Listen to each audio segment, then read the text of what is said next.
What's up, everybody, and welcome to Flippin' in the Closet. Today I wanted to bring you a review of the Squid Industries Swordfish. Now, I've had this thing for almost a month now, and it is very unique compared to anything else I have. So I wanted to make a tutorial on it, just in case anybody else is researching it and looking to buy it, because I know for a fact that when I'm researching a Balisong, I tend to watch videos to see what other people have to say about it, because it almost gives me, it's hard to find reviews online, because a lot of people miss out on things, especially with the swordfish. That's one thing I've noticed about all the reviews online. So I honestly just wanted to give you a overview for anybody who's trying to buy it or looking to buy it, and they want to see what it would feel like before they go and spend $170 on a Balisong. So let's get into the video. So this is the Squid Industry Swordfish. First thing about this Balisong is it is fully 70-75 aluminum. So that is a very new thing for Balisongs. I'm pretty sure there's no other Balisong that's fully aluminum that is mainstream. And it's also pinless and chanwich, all three of those things in one. This thing is very different from any other traditional Balisong. So with that, there are pros, cons, and that kind of stuff that come with this. For instance, I know a lot of people don't like the chanwich. I mean, I'm not gonna lie, I really don't have an opinion on it. It's just kind of there. But because of it's chanwich, because another thing about this is that you can take off the screws right here on both the handles and put Zen pins, or not Zen pins, weight pins in it, and that allows to make it more handle bias, or as less handle bias as you want it to be. So, yeah, this thing is an oddball. So with all of that out of the way, let's start with some of the issues that I have with it. This isn't really an issue I have, but it's rather something that I think needs to be pointed out for anyone who is trying to buy this. As you'll see right here, the paint wears off eventually where it hits the inside of the blade, and it even wears off a little bit on the inside of the blade, if you can see it.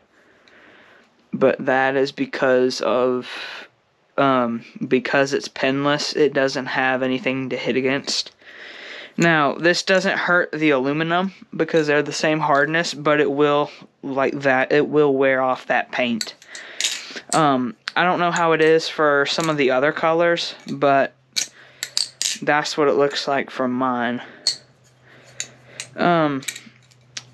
So one of the things that I definitely have a problem with the Swordfish is just the grip. I'm gonna be honest, the grip and the Gimping, they suck. Like, just flat out, they are not good.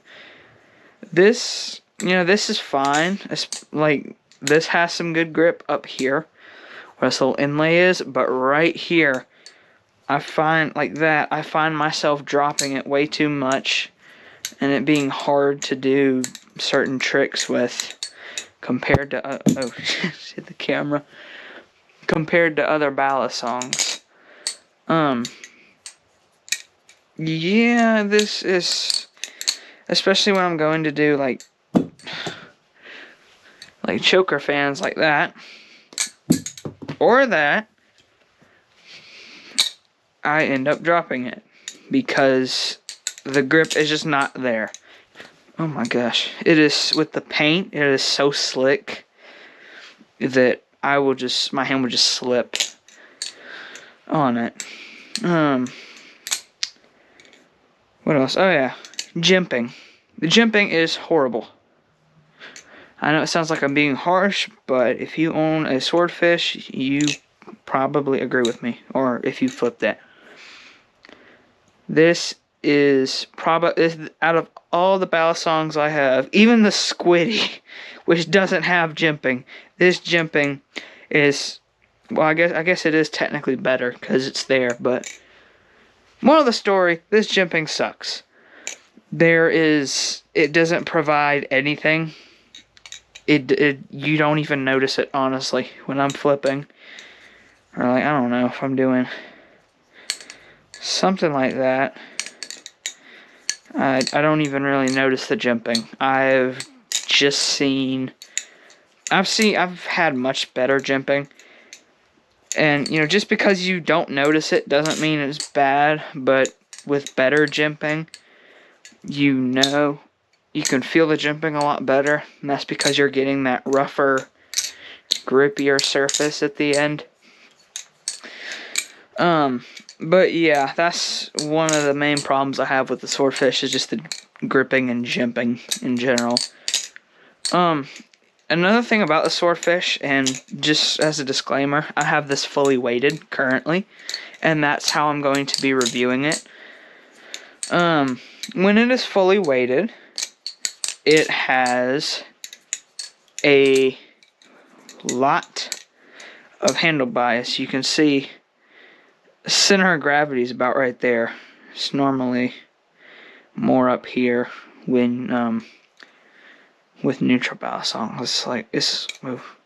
It's all the way down here.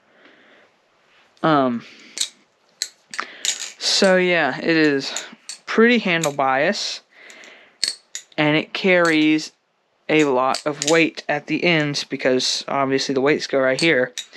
So because of that, when you're doing certain tricks, it requires a lot more force to, you know, transfer the direction of those tricks. And sometimes because of that, I will stop up with some of the tricks and just outright, you know, kind of like fail the trick. The flow just goes away.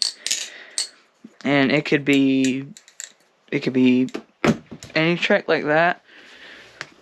Just where, especially with Chaplin, something like that.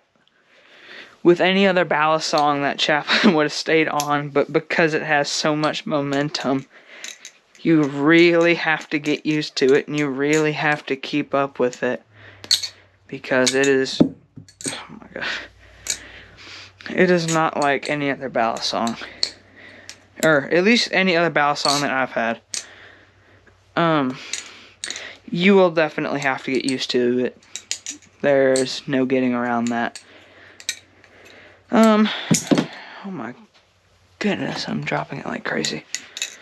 Which I don't know if that's my fault or the Swordfish's fault. It's probably more my fault, but I think it might be a combo of both. Oh my, okay.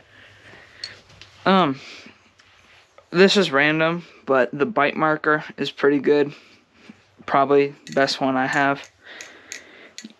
It's enough pain to know it, to where you know it's there, but it doesn't actually hurt at all.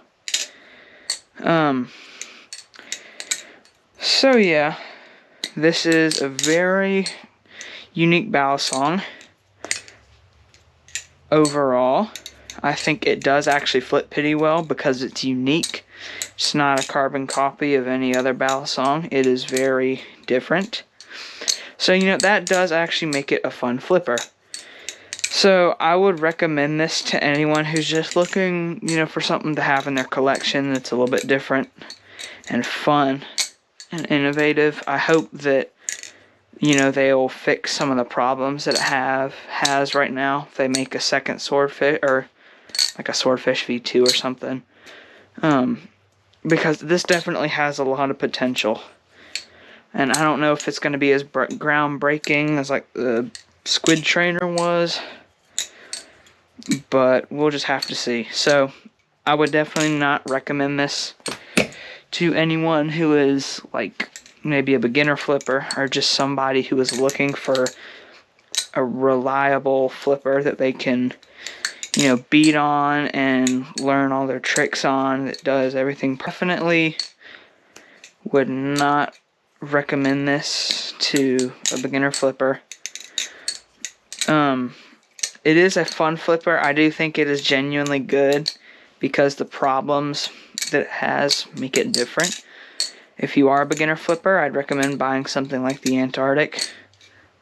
That would probably be a better spend of money, personally, or in my personal opinion. So yeah, I'll probably do a review of the Antarctic next and the Nautilus. But yeah, that was the Swordfish. See you next time.